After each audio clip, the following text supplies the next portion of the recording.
Last night was the 96th Academy Awards show, and while you might have missed it, there was one clear winner. No, not Oppenheimer. It was sanctimonious leftists for their lead role in pretending they are better than you.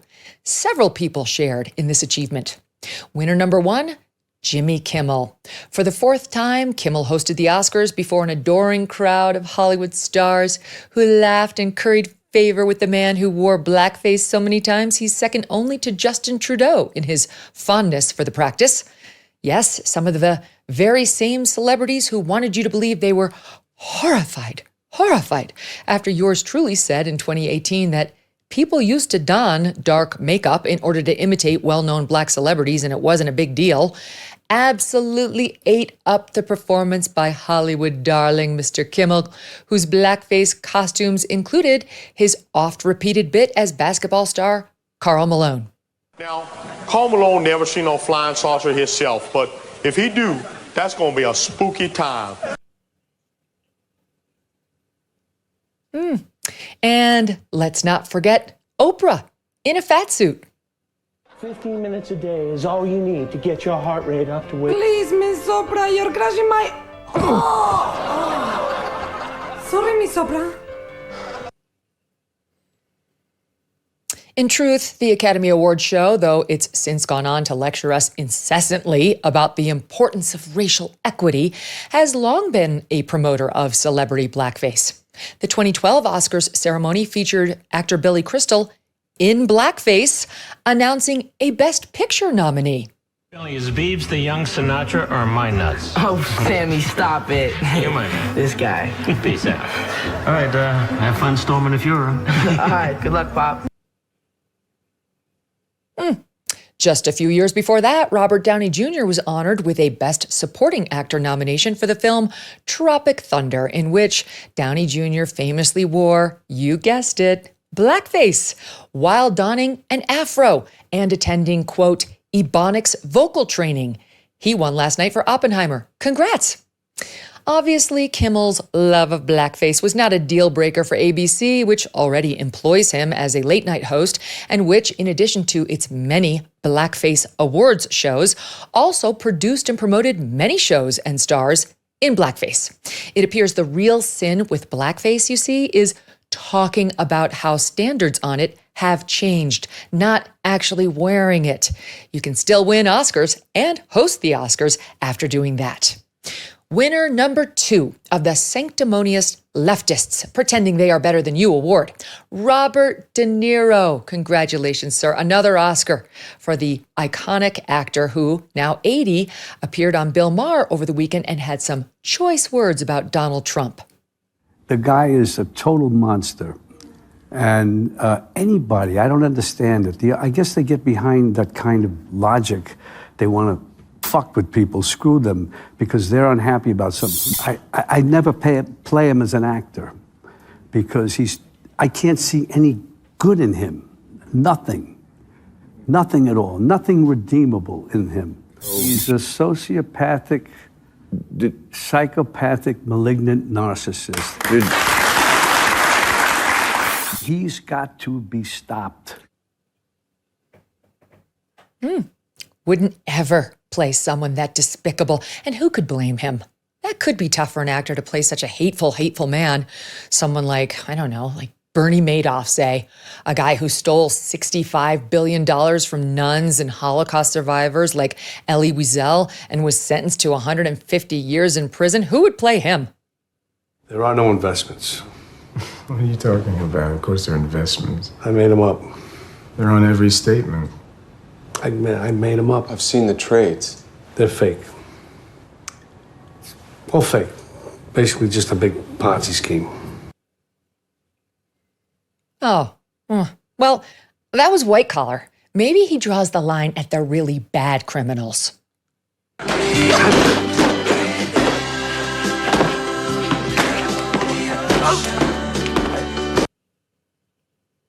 Ah, that's right. Jimmy Conway from Goodfellas, a character based on real-life mobster Jimmy Burke, who, according to mobster Henry Hill, really did whack a guy for an insult about shoe shining and then finished him off in the trunk of the car when they realized he wasn't quite dead.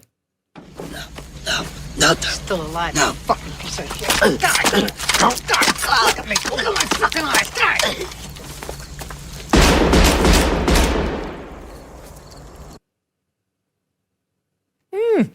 But De Niro doesn't want to play someone truly evil, you see.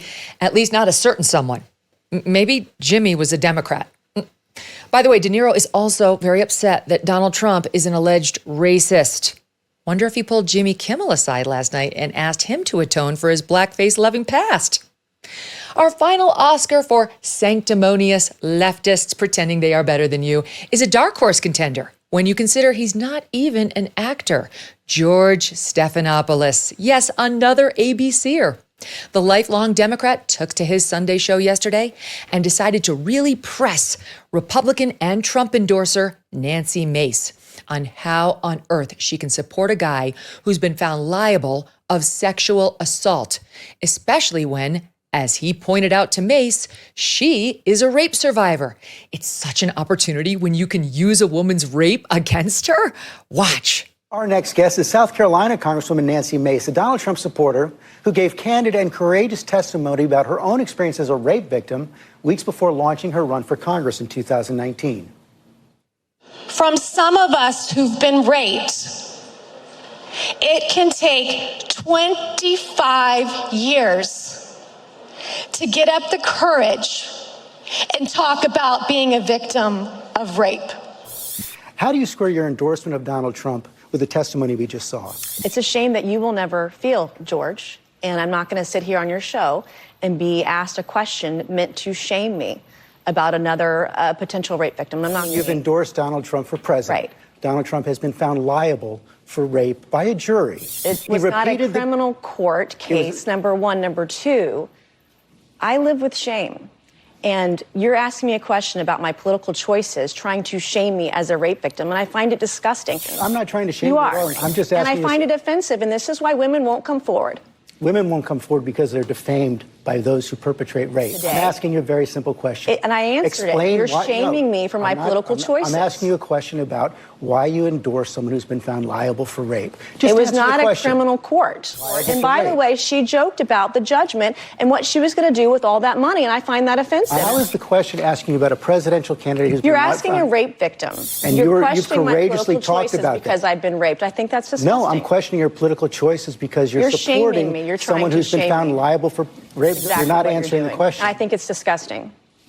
Well, you're welcome to say that, but you also have to answer the question. If you want to defend a woman who made a mockery out of rape, then you go ahead and do that. I'm not going to do that. Well, actually, what you're doing is defending a man who's been found liable for rape. I don't understand how you can do that. The judge affirmed that it was, in fact, rape. Donald Trump was found to have committed rape. That's just a fact. We'll let the viewers decide about that. Let's talk about January 6th. What a kind, sensitive man who clearly cares deeply about women and their sexual assault allegations. Thanks for being an ally, George. I see how concerned you are that victims might not come forward if they are publicly attacked by their rapist or his defenders. To be sure, that is a very real concern. It happens all the time, which you know, because you invented it. Remember? When you created a whole command center designed to smear Bill Clinton's sexual assault and rape accusers so you could elevate him right into the presidency. The attorney representing many of Bill's accusers, and there were many, George, Juanita Broderick, Kathleen Willey, Paula Jones, Jennifer Flowers, to name just a few, said you and James Carville, at Hillary Clinton's direction, formed a so-called war room whose purpose was, quote, to destroy any woman that would challenge Bill Clinton. You know the war room. They made a whole movie about it. George Stephanopoulos. I'm Director of Communications. Bush was on the defensive. Another good night for Bill Clinton. 3 debates, 3 wins. I guarantee you that if you do this, you'll never work in Democratic politics again. Such a tough guy. This attorney points out that you don't like to talk about this particular behavior, George. Maybe that's why you skipped it in your discussion with Nancy Mace. But as you know, private detectives were hired. The women say they were threatened, and they were publicly shamed by you and your well-funded team. Did you worry then that this behavior might shame victims from coming forward? You admitted in your own memoir that Hillary Clinton told you about one accuser, quote, "We have to destroy her story." Did you object? Did you say, "That's shaming"? No. In fact, you later described yourself as Bill Clinton's, quote, "enabler." But sir, how could you have enabled and defended a man like this, accused by multiple women of sexual assault, rape, and harassment? Which brings us to Paula Jones. You were Clinton's attack dog when Jones came forward claiming Bill Clinton had exposed himself to her. That when he was governor of Arkansas, he summoned her through state troopers to a Little Rock, Arkansas hotel room and took out his penis, a charge Clinton denies, just as Trump denies E. Jean Carroll's allegations against him. What do you think he wanted done with that thing, George? Just a little show and tell? Jones was poor, a graduate of secretarial school, and worked for the state. She had no power, no connections, and he was the sitting governor. She didn't go to Columbia and Oxford and become a Rhodes Scholar like you, George. She was a nothing to you. Your buddy Carville immediately went after Ms. Jones, infamously saying, "If you drag a $100 bill through a trailer park, you never know what you'll find." And you? Did you defend Paula Jones, saying, "We don't shame accusers, that's wrong"? No. You compared Jones to Tanya Harding as, quoting here from the New York Times, "just another woman seeking cash for telling a tabloid tale. Fire up that war room, George, and destroy her." Bill Clinton would ultimately pay Paula Jones almost $1 million to settle her civil suit against him. And you remained Team Clinton all the way. To say nothing of Juanita Broderick's rape allegation or Kathleen Willey's allegations and more. But now you, quote, "don't understand how Nancy Mace can support a man found liable for sexual assault of one woman 30 years ago in a civil trial in which the burden of proof is just 51% likely." My God, how did anyone at ABC think this was a good line of inquiry for George Stephanopoulos, of all people, to pursue? And one need look no further than the kickoff of your interview to see you haven't changed, George.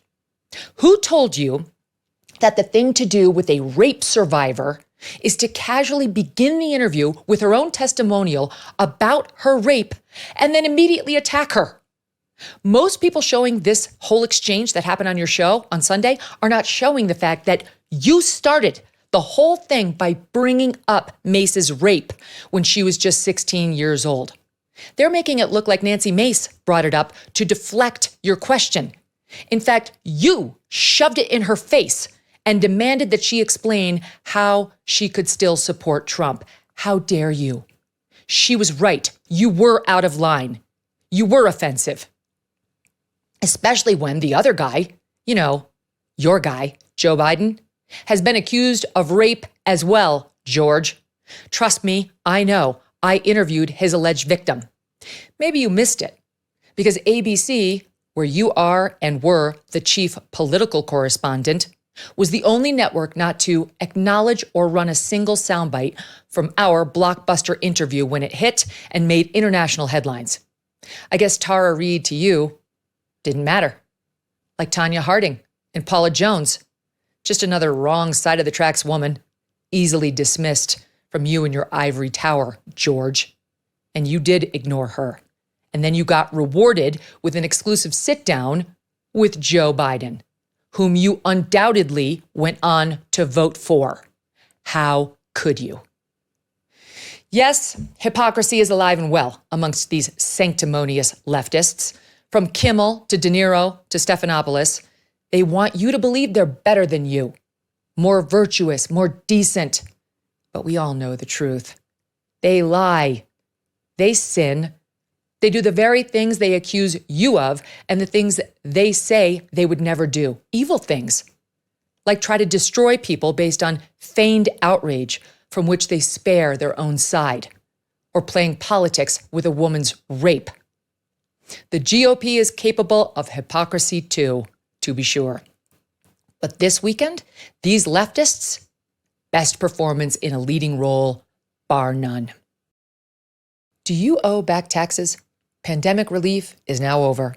Along with hiring thousands of new agents and field officers, oh joy, the IRS has kicked off 2024 by sending over 5 million pay-up letters to those who have unfiled tax returns or balances owed. Don't waive your rights and speak with them on your own. Tax Network USA, a trusted tax relief firm, has saved over $1 billion in back taxes for their clients, and they can help you secure the best deal possible. Whether you owe $10,000 or $10 million, they can help you. Whether it's business or personal taxes, even if you have the means to pay or you're on a fixed income, they can help finally resolve your tax burdens once and for all. Call 1-800-245-6000 for a private, free consultation, or just visit tnusa.com/Megyn. tnusa.com/Megyn. Hey, thanks so much for watching. If you like what you just saw, hit the subscribe button for more clips and full episodes.